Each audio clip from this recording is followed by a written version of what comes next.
خوش آمدید۔ چلیے رابرٹ کیوساکی کی ان چونکا دینے والی پیشن گوئیوں کا گہرائی سے جائزہ لیتے ہیں کہ کس طرح چاندی، قرض اور ایک آنے والا بحران دنیا کو ہمیشہ کے لیے بدل سکتا ہے۔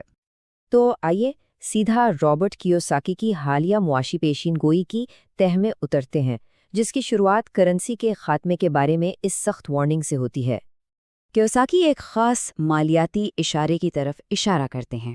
ان کے خیال میں یہ ایک ایسا سگنل ہے جو عالمی معیشت میں ایک بہت بڑی یادگار تبدیلی کی پیشین گوئی کر رہا ہے۔ کیوساکی کے مطابق جب سونا اور چاندی ایک ساتھ اوپر چڑھنا شروع ہو جائیں تو یہ ایک بہت بڑا اشارہ ہے۔ اس کا مطلب یہ ہے کہ سرمایہ کاروں کا کاغذی کرنسی جیسے امریکی ڈالر پر سے اعتماد ختم ہو رہا ہے اور وہ اصلی ٹھوس اثاثوں میں پناہ ڈھونڈ رہے ہیں، اور یہی کرنسی کے خاتمے کا پہلا قدم ہے۔ لیکن یہ صرف ایک مالیاتی واقعہ نہیں ہے۔ کیوساکی اسے ایک ایسے موڑ کے طور پر دیکھتے ہیں جو بڑی جغرافیائی سیاسی ہلچل اور شہری بے چینی کو جنم دے سکتا ہے۔ وہ اپنی بات کی سنگینی کو واضح کرنے کے لیے تاریخ ادوار سے مثالیں بھی دیتے ہیں۔ تو اتنی بڑی وارننگ کے ساتھ سوال یہ پیدا ہوتا ہے کہ اس سے بچا کیسے جائے۔ آئیے کیوساکی کی ترجیحی دفاعی حکمت عملی پر نظر ڈالتے ہیں جو حیرت انگیز طور پر صرف ایک دھات پر مرکوز ہے۔ کیوساکی کا انتخاب سونا یا بٹ کوائن نہیں بلکہ چاندی ہے۔ وہ اسے مستقبل کی دھات کہتے ہیں۔ کیوں؟ کیونکہ یہ نایاب ہے اور صنعتوں میں اس کا استعمال بہت زیادہ ہے، جو ان کے خیال میں اسے طویل مدت میں سونے سے بھی زیادہ قیمتی بناتی ہے۔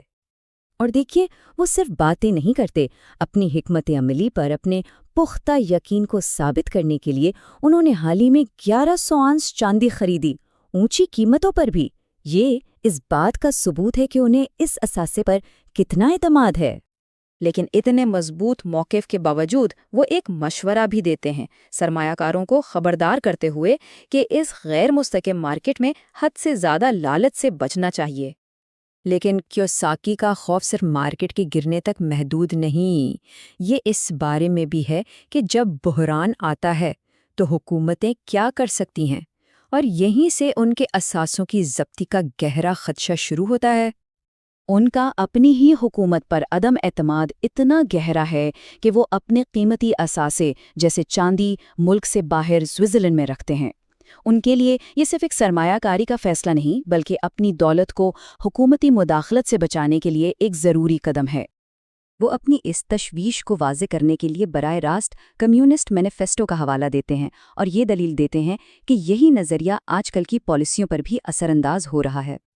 اس کی ایک بہترین مثال کیلیفورنیا کا مجوزہ ویلتھ ٹیکس ہے، جو آرٹ جیسے غیر نقدی اثاثوں پر بھی لاگو ہو سکتا ہے۔ کیوساکی کے لیے یہ اس بات کا ثبوت ہے کہ کیسے ایک نظریاتی تصور حقیقی پالیسی بن کر جائیداد کے مالکان کو براہ راست متاثر کر سکتا ہے۔ اب دفاع سے آگے بڑھ کر کیوساکی ایک جارحانہ حملے کی وکالت کرتے ہیں، اور یہ ایک ایسے تصور کے گرد گھومتا ہے جس سے بہت سے لوگوں کو ڈرنا سکھایا جاتا ہے، یعنی قرض۔ کیوساکی کے قرض کے فلسفے کو سمجھنے کے لیے ہمیں 1971 میں واپس جانا ہوگا۔ اس وقت تک امریکی ڈالر سونے سے منسلک تھا، یعنی اس کی ایک حقیقی قدر تھی، لیکن جب صدر نکسن نے اس تعلق کو ختم کر دیا تو ڈالر فیاٹ کرنسی بن گیا، جس کی پشت پناہی صرف حکومتی وعدے سے ہوتی ہے۔ کیوساکی کے مطابق اسی لمحہ پیسہ قرض بن گیا، اور یہیں پر کیوساکی کی تعلیم روایتی مالی مشوروں سے بالکل الگ ہو جاتی ہے۔ جہاں زیادہ تر لوگ قرض سے بچنے کا کہتے ہیں، وہیں ان کے امیر والد نے انہیں اسے ایک اوزار کے طور پر استعمال کرنا سکھایا۔ یہ سوچ کے قرض ہی پیسہ ہے ان کی حکمت عملی کا مرکز ہے۔ اور یہ صرف نظریہ نہیں ہے۔ 2008 کے مالیاتی بحران کے دوران جب سب کچھ بیچ رہے تھے، کیوساکی نے قرض کا استعمال کیا۔ انہوں نے لاکھوں ڈالر ادھار لیے تاکہ کم قیمت پر ریئل اسٹیٹ خرید سکے، اور اس طرح بحران کو دولت بنانے کے ایک موقع میں تبدیل کر دیا۔ تو آخر میں آئیے اس انجام پر نظر ڈالتے ہیں جس کی کیوساکی پیشین گوئی کرتے ہیں۔ ان کے مطابق یہ سارے مالیاتی اور سیاسی دھاگے مل کر ایک مکمل طوفان کی شکل اختیار کر رہے ہیں۔ رے ڈالیو کے کام کا حوالہ دیتے ہوئے کیوساکی کا کہنا ہے کہ ہم ایک منفرد تاریخی لمحے میں ہیں، کیونکہ 3 بڑے عوامل ایک ساتھ آ رہے ہیں: بے مثال قومی قرض، طویل مدتی قرض کے چکر کا خاتمہ، اور چین جیسی ایک ابھرتی ہوئی طاقت کا امریکہ کو چیلنج کرنا۔ ان کا ماننا ہے کہ تاریخی طور پر اس قسم کے جغرافیائی سیاسی تناؤ کا ناگزیر نتیجہ فوجی تصادم ہی ہوتا ہے۔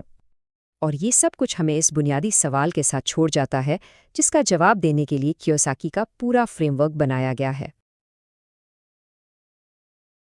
خوش آمدید۔ چلیے رابرٹ کیوساکی کی ان چونکا دینے والی پیشن گوئیوں کا گہرائی سے جائزہ لیتے ہیں کہ کس طرح چاندی، قرض اور ایک آنے والا بحران دنیا کو ہمیشہ کے لیے بدل سکتا ہے۔ تو آئیے سیدھا رابرٹ کیوساکی کی حالیہ معاشی پیشین گوئی کی تہ میں اترتے ہیں، جس کی شروعات کرنسی کے خاتمے کے بارے میں اس سخت وارننگ سے ہوتی ہے۔ کیوساکی ایک خاص مالیاتی اشارے کی طرف اشارہ کرتے ہیں۔ ان کے خیال میں یہ ایک ایسا سگنل ہے جو عالمی معیشت میں ایک بہت بڑی یادگار تبدیلی کی پیشین گوئی کر رہا ہے۔ کیوساکی کے مطابق جب سونا اور چاندی ایک ساتھ اوپر چڑھنا شروع ہو جائیں تو یہ ایک بہت بڑا اشارہ ہے۔ اس کا مطلب یہ ہے کہ سرمایہ کاروں کا کاغذی کرنسی جیسے امریکی ڈالر پر سے اعتماد ختم ہو رہا ہے اور وہ اصلی ٹھوس اثاثوں میں پناہ ڈھونڈ رہے ہیں، اور یہی کرنسی کے خاتمے کا پہلا قدم ہے۔ لیکن یہ صرف ایک مالیاتی واقعہ نہیں ہے۔ کیوساکی اسے ایک ایسے موڑ کے طور پر دیکھتے ہیں جو بڑی جغرافیائی سیاسی ہلچل اور شہری بے چینی کو جنم دے سکتا ہے۔ وہ اپنی بات کی سنگینی کو واضح کرنے کے لیے تاریخ ادوار سے مثالیں بھی دیتے ہیں۔ تو اتنی بڑی وارننگ کے ساتھ سوال یہ پیدا ہوتا ہے کہ اس سے بچا کیسے جائے۔ آئیے کیوساکی کی ترجیحی دفاعی حکمت عملی پر نظر ڈالتے ہیں جو حیرت انگیز طور پر صرف ایک دھات پر مرکوز ہے۔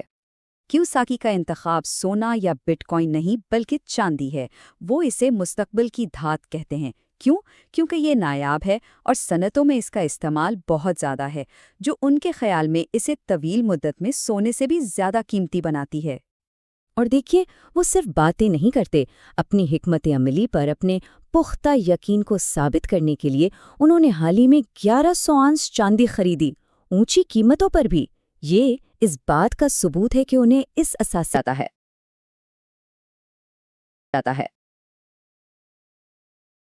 ہے۔